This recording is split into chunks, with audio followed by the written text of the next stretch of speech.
What's up? I'm back. Back with Brian. Oh, are you still tired? No, I'm actually energized. Let's do this. We're doing another debate over the chase. Or the playoffs, as they call it. The playoffs. I call it the chase. But it's really called the playoffs. The playoffs? Are you talking about playoffs? Playoffs. But anyway. I don't think it should be around. It's screwed some drivers over from winning championships that they deserved. But Brian over here doesn't think that. I And didn't say I didn't think that. I just think it's better, fun, exciting, and but all right, we're gonna go. Got screwed over anyway. It's not the Chase's fault. Let's get down to it. So let's say let's look at the reason why the chase got implemented. So we have to go back to the 2003 championship, and Matt Kenseth had only won one race in 2003, and he had the championship all but locked up going into the final 10 races. Nobody could catch him, even though he had an abysmal final 10 races. And he locked up the championship at Rockingham, second to last race of the year. So NASCAR wanted to make it so the other drivers had a chance. So in 2004, they implemented the chase for the Cup, and that's when the first screw job started. Jeff Gordon, Jimmy Johnson, Dale Earnhardt Jr. were the top three dominant drivers in 2004. Guess what? None of them won a championship. Kurt Busch, who wasn't even a factor all year until the final 10 races, just goes on and wins the championship. And really, Jeff Gordon should have won the championship because he was doing the best out of him, Johnson and Jr. And so Jeff Gordon got screwed out of his what would have been fifth championship because of the chase. And it wasn't the first time Jeff Gordon was screwed of a championship either. 2007, probably the most dominating season he's ever put up in his career. And he doesn't win the championship. No, Jimmy Johnson, just because he won 10 races, goes on and wins the championship. Only 10 races? Yeah. And then in 2014... 10 races is a lot. That's like over a quarter of the races. Well, you know what? Jeff Gordon was a lot more consistent, a lot more dominant. So he should have won the championship. He should have clinched the championship in Texas. Texas. He should have been hoisting the Cup trophy. To watch a race, the last race of the season, when the championship was mathematically impossible to obtain for anyone except one. Like when one person mathematically wins the championship, it's so dumb and boring. Like now in the States, you know the last race there are going to be four drivers that they're competing for the championship, and it's going to be a lot of fun. No, I'm not done. You're not done? Oh boy. In 2014, Gordon was screwed again out of a championship because he should have been coming into Homestead as a contender for the championship. He and Dale Jr. were the two most dominant drivers. They were 1, 2 in points going into the chase. Guess what? Neither of them made the final four. Gordon was eliminated in that screw job at Texas, and then Dale Jr. was eliminated in Talladega.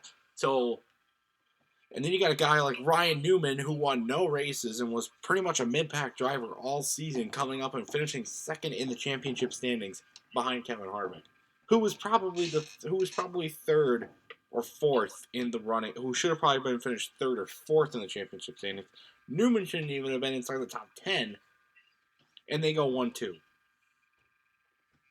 Okay, Carl Edwards got screwed out of the 2008 and 2011 championship. Carl Edwards was pretty much doing what Matt Kenseth did in 2003. In 2011, he won one race. He won the exact same race that Kenseth did. Lost on a tiebreaker to the championship because Tony Stewart won 5 out of the last 10 races to rally and go get the win. All right. And then 2008, Carl Edwards wins 9. Hold on. I need to come back on that. All right. So the St. Louis Blues, they were last in the NHL in January and won the Stanley Cup in June. You have no problem with that, right? No, because they did what they needed to do. And Tony Stewart did what he needed to do, winning half of the playoff races. Okay, I got to give Tony credit for winning 5 out of the last 10 races. He did make a great rally at it, but in the grand scheme of things, he got a boost from being in the chase so that he could do that. So Exactly, but if he's been a top 10 driver all year. if he still wins five out of the last 10 races with the regular point system, Carl Edwards still wins the championship. Tony comes up like third or something. So, and then anyway, Carl Edwards got screwed out of the 2008 championship too because he won 9 races, was dominant, but Jimmy Johnson, who was right behind him, edged him out for the championship because Edwards had some problems during the season. All right, and then So hold on. Your mad because Jimmy Johnson won the 2007 championship with 10 races, but you're mad because Carl Edwards lost it with 9 races. This is backwards. You're arguing the opposite points here. Okay, Ryan Newman. Consistent drivers should win, but also drivers who win most races should win. 2007, you think it's consistency. 2008, you think it's most wins. You got to pick one. You don't have to pick one. Anyway. But here's an example. 2003, Ryan Newman won 8 races. Matt Kenseth wins 1. Ryan Newman isn't even a factor for the championship. Matt Kenseth clinches the championship before even the finale. Exactly. Explain that. So if Ryan Newman can make it to the final 4, him with 8 races, and Matt Kenseth, the epitome of consistency with 1 race, both competing for a championship, and then it's just who can best the other. And then the other 2 competitors who at that point are probably irrelevant. But, yeah.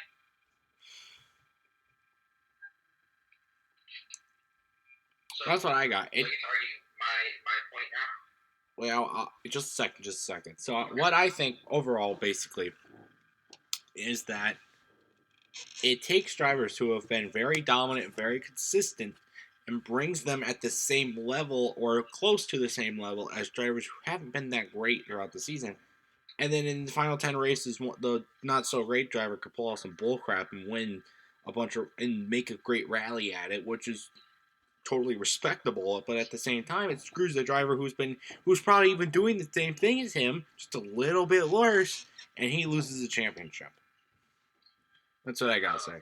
All right, your turn. Go. So, I have a few points. All right, number 1, the thing you just said about it's taking the consistent drivers all season, best drivers all regular season, and throwing them to the side. That's what literally every sport does. Literally every other sport. And you don't care. Tampa Bay Lightning, just this year, 2018, 2019, they were the best team all year in the regular season. They had won the most games, tied for the most games ever as a hockey team. Won the trophy, won the President's Trophy, everything. Number 1 seed against the Blue Jackets. They get swept out of the first round. Do you think that they're screwed out of championship? Are you saying that the NHL should adopt a point standing, so they do 3 points for a win, nothing for a loss, 2-1 for overtime, and then that crown the champion? That's basically what you're proposing for hockey. And some drivers will always get screwed out of championships. For example, 2015, Joey Logano won 6 races, didn't win because of some drama that would have happened anyway. Drama would have happened anyway had they by no chance. So sometimes the best driver all year doesn't win every time. And yeah, I guess you can say 2018, there were 3 good drivers during the regular season, but in the playoffs, there was 1 good driver, it was Joey Logano. Because during the playoffs, those other 3 weren't winning. Kyle Busch won nothing about that, correct? George Jr. won nothing. Kevin Harvick won 1 or 2, and one of them was cheating. And then Logano won 2. So, it's really good at what it's doing. You don't have to like the system, but it's worked. It's rewarding the best driver in the playoffs, not the whole season. And the regular season helps you in the playoffs, especially now with stage racing and playoff points and whatnot. But the answer is not a play. And that's fine. Okay, I'm gonna go back to your thing about the hockey and stuff. So they make it so hockey playoffs have been for every other sport for a long time. But so why is NASCAR having to do the same thing? Around the time the chase was implemented, NASCAR was the second most popular sport in America, breathing down the one and the only NFL's back. So why are they trying to copy these other sports when they're really only within the top two for most popular sports at the time? So that's what they did. They were trying to copy these other sports and do playoff systems like they did, slowly merging into that, which they have today. Just the crap they have today. The NFL, who is numero uno and always will be numero uno in terms of American sports, they just expanded their playoffs. They just changed their playoff format. So doesn't mean just because you're at the top or near the top doesn't mean you can't change to try and get better. Okay, really all they did was add a couple more teams. I mean, that's not. Exactly, but it's a big deal. The second seed should get a bond. It means the second seed's more likely to get knocked out and not make it to the Super Bowl, even though they've been over that 4 teams all year. Your second seed, you're probably really good during the regular season, but now this extra 7 seed coming in, you very well could be under 500. Then you've got this second seed who's been probably 12 wins, 13 wins even, maybe 11. And they have a lesser chance now to get to the Super Bowl, even though they've been good all season. So the NFL is also going in the opposite direction that you're talking about here. Yeah, they are going downhill. I will say that. Everything's going downhill, really.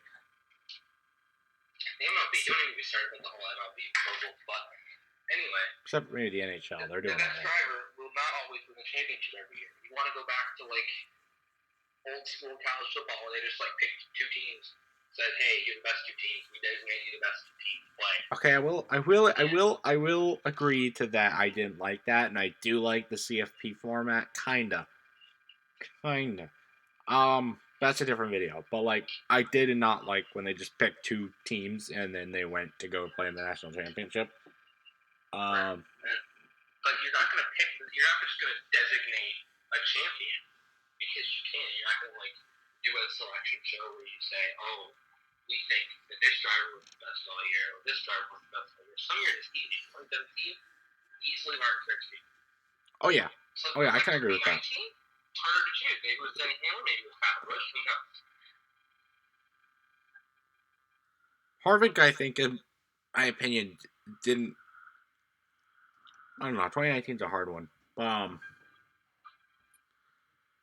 But say like the only like there was a few ones in the chase format that would have been the same otherwise.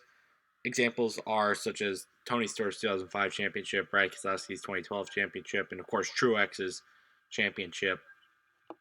So it can still work out the same, but you have to be near perfect in the chase, which of course you should be. You're an elite driver and stuff.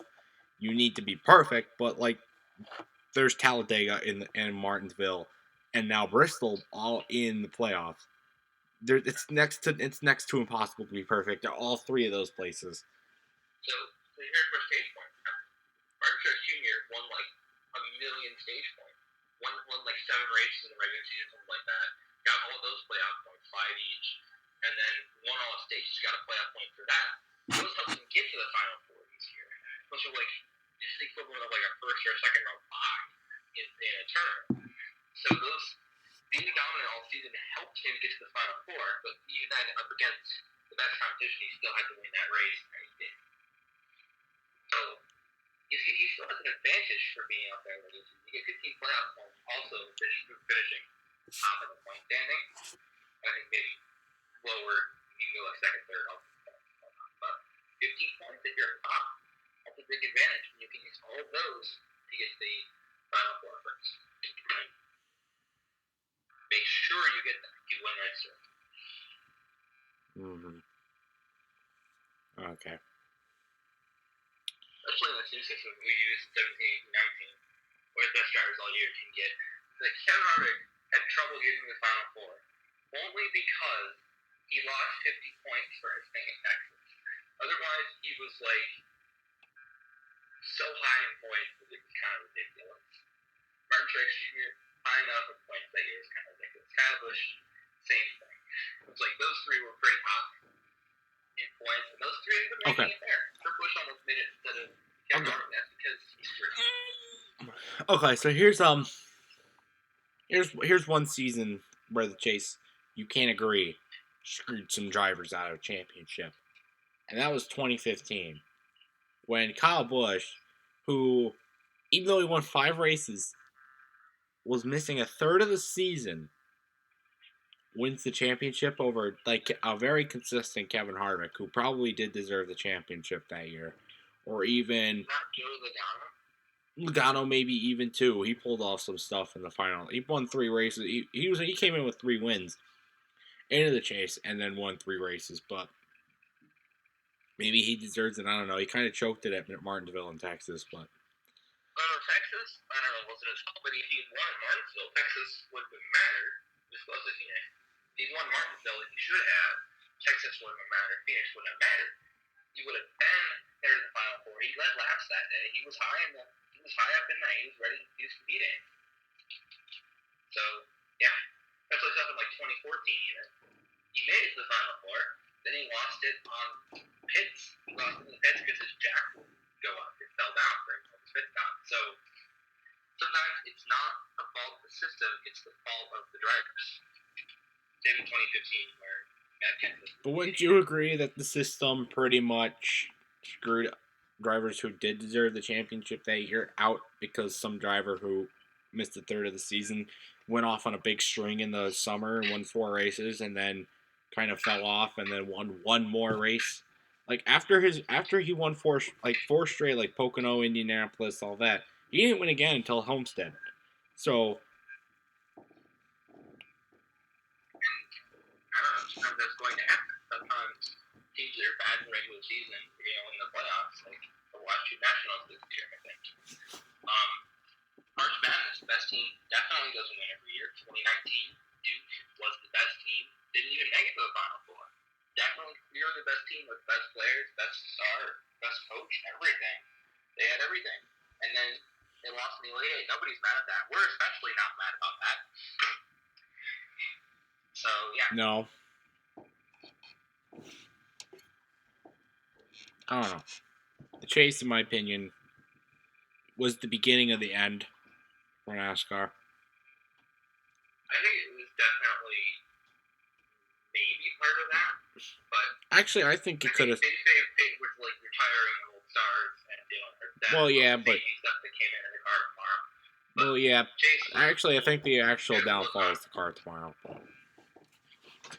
which ones do you think?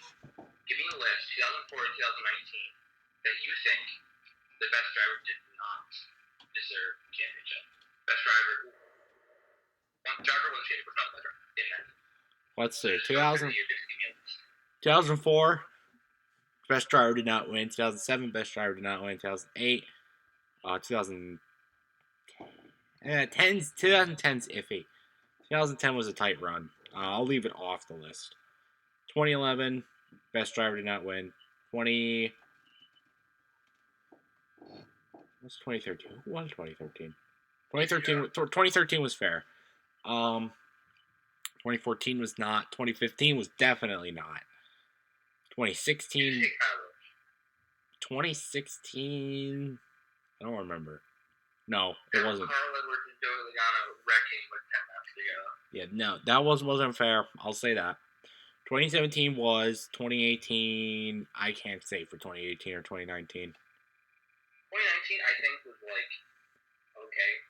2019 definitely was like, I don't like this champion, but they're a legitimate champion. 2018, I'm not going to argue with it, but some might. So you got 7 there. And then it's so over half of them, because 2007, I didn't really do, was 10 you left off. So, like, over half of them have produced legitimate champions. And even if not the best driver, how many of those years, 2004, 2007, 2008, 2011, 2014, 2015, 2016 maybe, do you think that it was one of the 4 best drivers who won championships? How many of those were one of the 4 best drivers?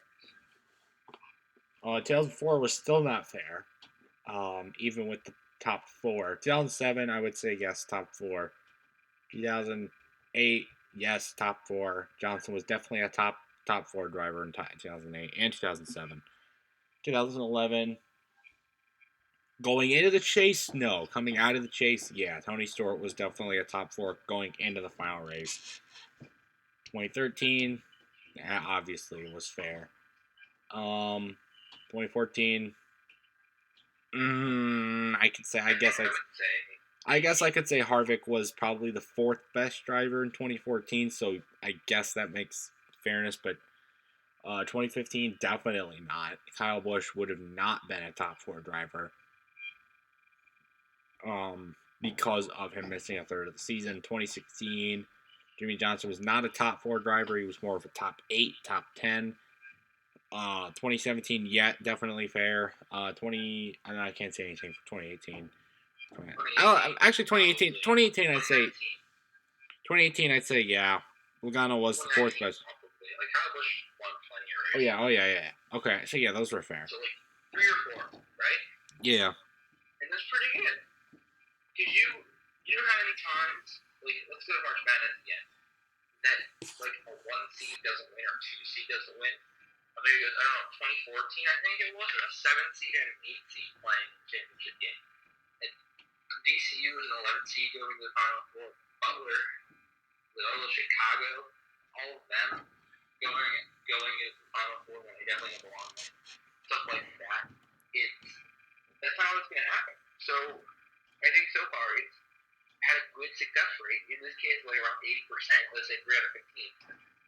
80% of the time, it's crowning one of the best drivers in the championship. And I think that's pretty good because you can probably go back, before 2003, you don't want to admit it, but there are probably some years where certain drivers deserve championships and I didn't get them. Some drivers deserve championship. Well, I can't think like in the rest of the millennium. I think the 4 championship winners in the millennium before the chase definitely did deserve their championships. It's hard for me to think who didn't, but that's because they had to grind it out. Because it was back when, unless you had a super dominant season, but there was many, like 1992, like there were 6 possible drivers that could have won the championship going in the last race in 1992. Now, 3 of them were mathematically eliminated pretty early in the race, so it really was only 3. But in the same thing, and then like it's like it's exciting. It's fun to watch, isn't it? Seeing like so many different drivers with the chance to win the championship going to the same race, right? Isn't that fun to watch? 1992 Hooters 500 is one that I'm probably going to do an individual video about because it had a lot of different storylines outside of the championship run. But yes, the championship one was very exciting fun to see.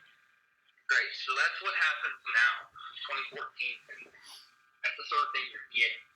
Every year, you're guaranteed 4 drivers every year, and most of the time, they're the 4 best drivers. So you're getting it sort of 1992 Hooters 500 that you're talking about without extra storylines. 2018, there were extra storylines. The Martinsville race. Martin Truex Sr. trying to win the damn war and everything that comes with that. So this system is creating more of those types of races, and you should appreciate that instead of throwing it out because it's not like they used to. Okay, but my problem is that's forced. The 1992 Hooters 500 was not forced. All the drivers that were in the contention for the championship earned their spot, especially since, and it was like natural. It came in naturally. It wasn't forced because of the system. They earned their way into that. They could have easily been eliminated from contention at any other point in the season, but they earned their spot in the final race to have a shot at the championship. So let's see. Joey Logano earned his spot in 2018 by winning a Martinsville. Kevin Harvick questionably earned his spot at Texas. I think that doesn't count, but either way, it's a weigh in. Kyle Busch earned his spot at Phoenix by winning. Actually, I think he said earlier in the video that he didn't win out, but that's not true for this one. And then Martin Truex Jr. earned it by having a lot of points and being one of the 4 best drivers and being there with enough points at the end. Okay. Now, if Kurt Busch had advanced to Kevin Harvick would have choked out his 2018 season. That would have been like the traditionalist uproar, pitchforks, and everything coming to NASCAR's building. Because the guy who won 8 races all year didn't make it in. But right now, all 4 of them earned their way in. And that was statistically the best 4 drivers that year. Same thing, you earn your way in by winning the race. whatever year it is, 2016. I can't even think. Who won the Martinsville race? Was it Jimmy Johnson? Mm-hmm. Because Carl Edwards won Texas that year, and Joe Edibano won Phoenix that year. And then there was someone else who won the Martinsville race. It's Jimmy Johnson. Kyle Busch or it was Jimmy Johnson. I think it was Kyle Busch who snuck in on the points. Jimmy Johnson won the other race. Jimmy Johnson won Martinsville, and Carl Edwards. Then Joe Edibano and Kyle Busch keeps on points. He's been one of the best for the year and everything. So that's how you earn your spot, is by winning in that round before or having enough points to get. You still earn your spot. It's just not a build-up of points over the course of the year. It's the playoffs. You got to get through each level and then you might work this year the next. Yeah. I don't know. I guess just your response when you don't fight if you don't have any response. No.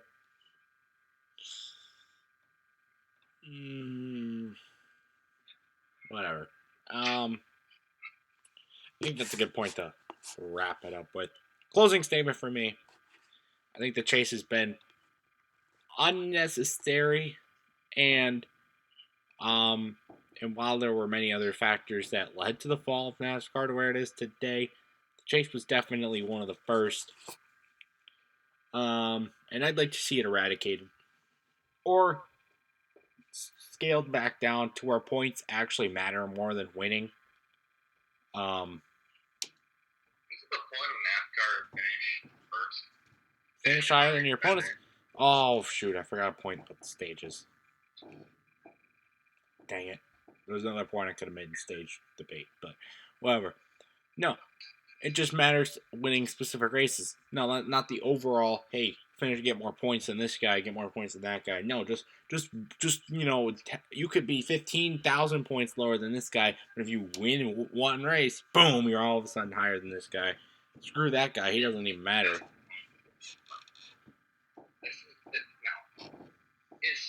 It's more exciting. It's more stick and ball, sort of, which is helping you draw new fans that might like this sort of thing. No, it's too complicated. But it's too complicated. I think that there are a lot of complicated things that don't need to be complicated in a lot of sports, but I just worry about complication doesn't matter. It's good. It's fun. It's exciting. Well, it's hard for new fans to get into the sport if they don't know what the heck's going on. Okay. Well, there are going to be hopefully a lot of new fans now that they're going to be the first sport back. But well, we'll see. If that goes through, I mean, what's probably going to happen next week is South Carolina's going to get like 10,000 new cases, and they're going to have to close everything down again. So that's going to suck. But maybe we're crossing our fingers. That's how you cross your fingers. We'll see what happens. We're crossing our fingers. See what happens. I just want to see racing. I don't care if there's fans. Fans are cool, but I'd rather just see racing. So, but I think that's a good point to wrap it up. So, again, just like the last one, comment down below who won this debate in your opinion and why. And if you have any more points to add in the comments down below, do it. Like to hear them. And yeah, it's going to wrap it up for this video, guys. I'll see you guys later. Goodbye.